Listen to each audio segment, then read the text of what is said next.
นมะข่ามเลยทุกคน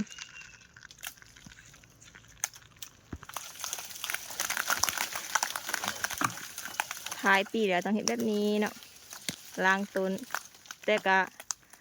อย่างที่มันประมาณ2 หอบพุ่นแหละจึงสิหมด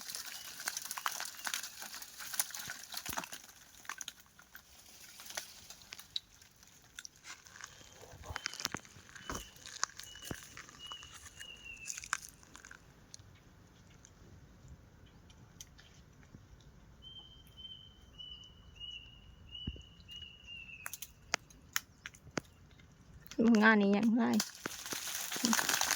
มะข่ามล้วนๆทุกคนตกไหมโมเมนต์นั้นได้เลยมะข่าม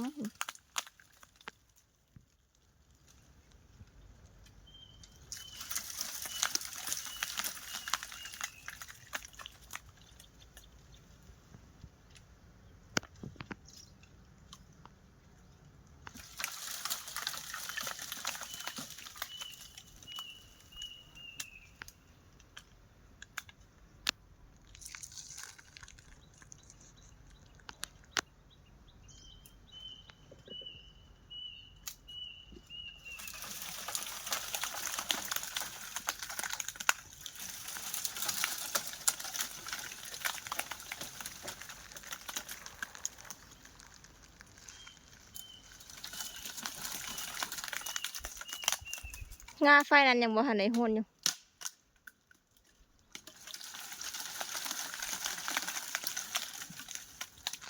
อันสอน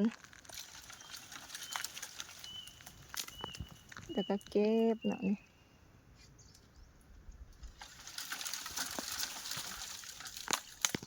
เบิ่งสีคือน้อยนะทุกคนเนาะ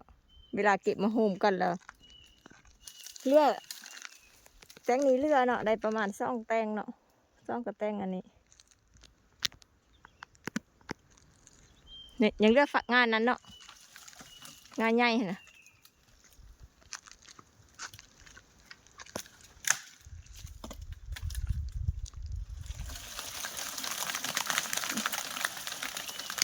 มากล้วนๆเลยทุกคน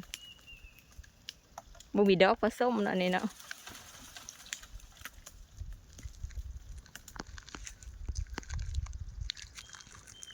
ก็สิเป็นประมาณนี้เราก็เก็บ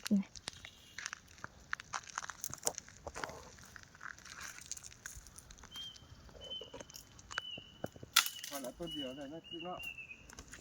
บ่แล้วให้มันแล้วก็แตงใส่ละสี